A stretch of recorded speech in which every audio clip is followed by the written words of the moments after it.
Speakers are a little different, new carpeting on the floor, and you'll see behind me the technological advances we have here in our legislature. Good evening, Mr. Chairman, county legislators, department heads, county employees, and most of all, our residents. Thank you for the opportunity to present my 2023 tentative Chautauqua County budget. In 2021, our challenge was to think outside of the box and ensure our comeback was greater than our setback. And we did that. This meant for 2022, we could reimagine county government. We got out of the box, out of the COVID trenches, so we could think bigger and longer. Since we emerged from the COVID crisis of 2020 in strong financial position, we can plan for the future and not just worry about the present. So far this year, we are realizing efficiencies. We're finding new revenue sources and thinking about how 2022 fits into a 3 to 5 year financial plan. But uncertainty still exists with inflation, supply chain issues, a volatile economy, and the war in the Ukraine. So our 2023 financial strategy is to remain creative but cautious. Think new and big thoughts, but protect our financial position. And now for the details. First, let's review the goals of our 2023 budget. Our first goal was to be at or under the tax levy limit mandated by New York State, also known as the tax cap. Based on a variety of factors, the state specifies how much our tax levy can be, or in other words, how many dollars we can charge for our property taxes. The increase in tax levy is capped at 2%, or the rate of inflation, whichever of the two is lower. This year, we are also fortunate to have a carry-forward effect because we were under last year's 2022 tax cap. Our tax levy increase is $2.7 million, or 4.1%. Due to contractual increases in unfunded state mandates, and an inflation rate of 8%, we made the decision to increase our tax levy in 2023 to ensure that Chautauqua County remains in a strong financial position come 2024. Even with the tax levy being increased due to our strong real estate market, which caused Chautauqua County's property valuation to increase by more than 8%, the tax rate must decrease to keep the levy from exceeding the tax cap. Maybe I just let the cat out of the bag. Our next goal was to present a structurally balanced budget. We define a structurally balanced budget as one that covers recurring or usual expenses with recurring or typical revenues. If we use fund balance, it should be used only for unusual or one-time expenditures. Our next goal was to protect our county's financial position.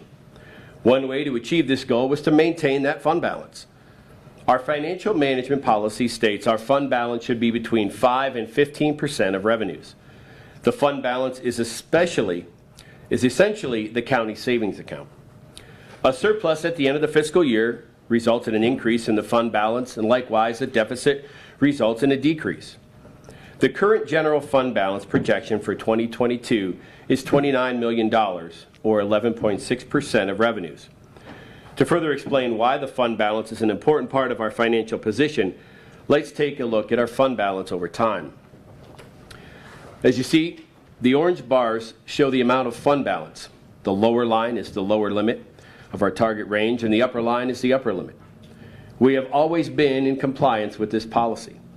However, in 2017 through 2019, our fund balance was quite low at a mere 5 to 7% of our revenues.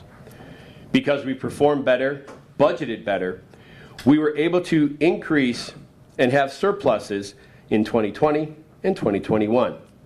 And added them to our fund balance.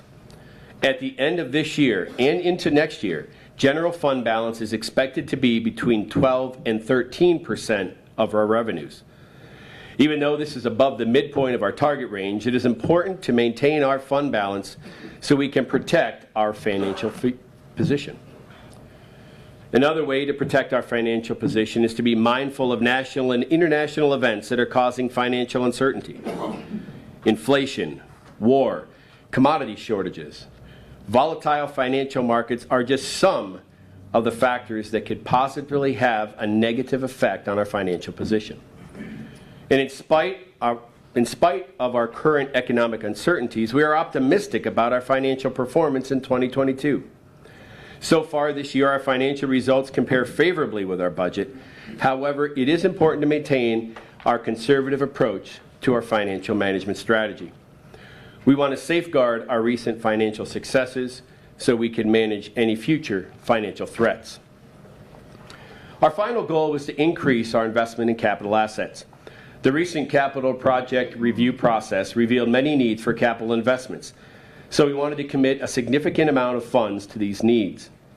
The American Rescue Plan Act, or ARPA, is not really a goal, but it does affect our budget. As you know, the county received $24.6 million from the federal government. These funds must be obligated by the end of 2024 and spent by the end of 2026. And there are very specific rules and guidelines that determine how that money can be spent. Our plan is to continue to amend the 2022, 23, and future budgets as needed to implement allowable increases in services, new purchases, and/or new capital projects funded by ARPA. Let it be known we cannot use ARPA funds as a direct contribution to fund balance, nor can we use ARPA funds to reduce our tax levy. So to summarize, our goals were present a balanced budget under the tax cap, check. Present a structurally balanced budget, check. Protect the county's financial position and increase investment in capital assets, check. Now that you know our goals, here are the results. In 2023, I am proposing a tax rate of $7.80, 30 cents below last year's rate. This is my third budget as county executive, and the third consecutive year I am proposing a decrease in the tax rate. I am also at this time proposing a total levy increase of $2,769,542. This is the maximum increase allowed by New York State, but represents an increase of only 4%, a relatively small increase in today's inflationary economy. It is noteworthy that the tax rate in 2023's tentative budget, the red bar you see on the screen, is significantly below the $11.72, the tax rate adjusted for inflation since 2012. A healthy 8.1% growth in our property valuations contributed to the reduction in the tax rate. The 2023 tentative budget is structurally balanced because it covers recurring expenditures with recurring revenues. However, it must be noted that the 2023 tentative budget uses $4.5 million in general fund balance. The budget is still considered structurally balanced because the fund balance can be used and is being used for unusual one-time expenditures. We plan to use $3.6 million of fund balance to help achieve our goals of investing in capital projects.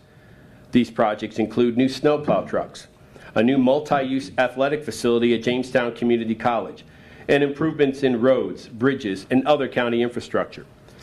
The fund balance will also be used for repayment of designated debt and for a one-time bonus for members of CSEA Bargaining Unit 6300. This bonus was negotiated in a one-year contract extension with that collective bargaining unit. As I mentioned earlier, our financial management policy states our fund balance should be between 5 and 15% of revenues. We are using some of the budgeted surpluses achieved in 2020 and 2021, but our fund balance is expected to remain above the midpoint of our target range. This decision will continue to protect our current financial position. Now that I have demonstrated the 2023 tentative budget meets the goals we established, let's look at the numbers. Revenues increased by 6.9%, driven by a $5 million increase in sales tax, $2 million of which is passed on to our local municipalities. We will receive more in state aid, primarily due to additional funding for health and human services programs, while federal aid decreases as some of our grants expire. Many of the challenges in state and federal aid are accompanied, many of the changes in state and federal aid are accompanied by changes in appropriations.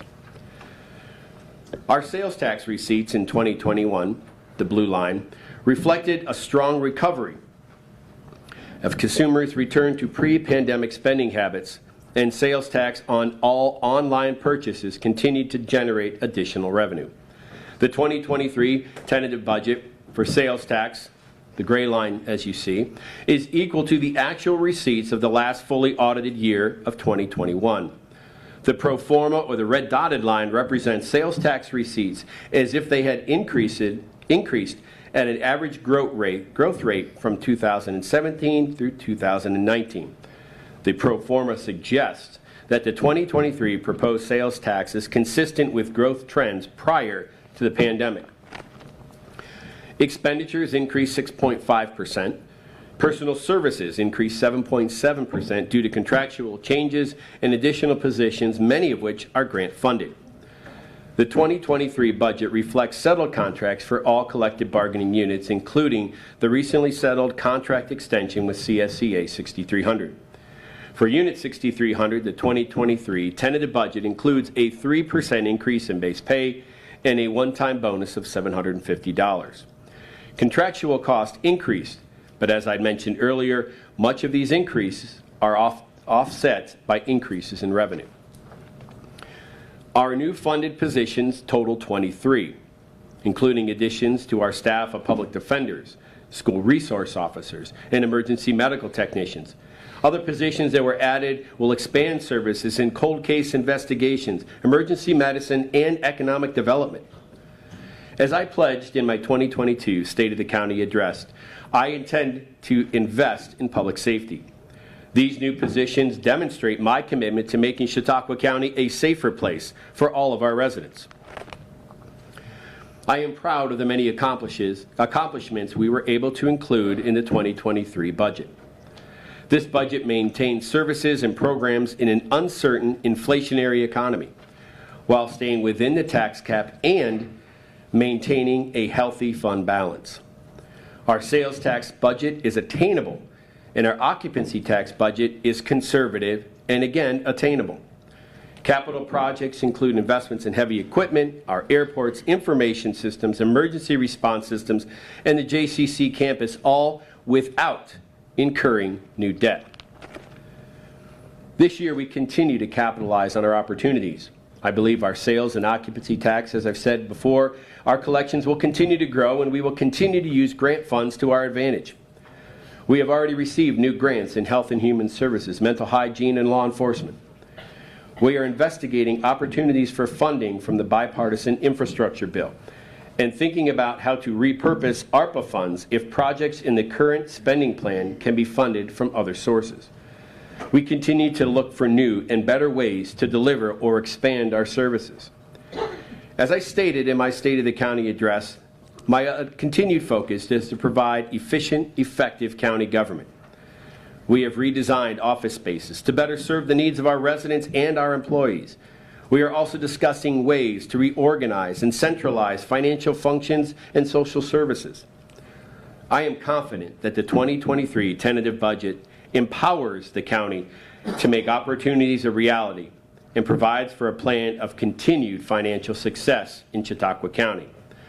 I thank you for attending and encourage you to imagine and protect. Thank you.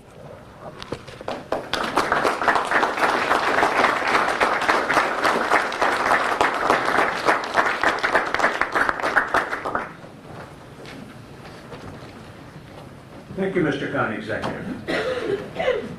And now, on our agenda, we will have a presentation of the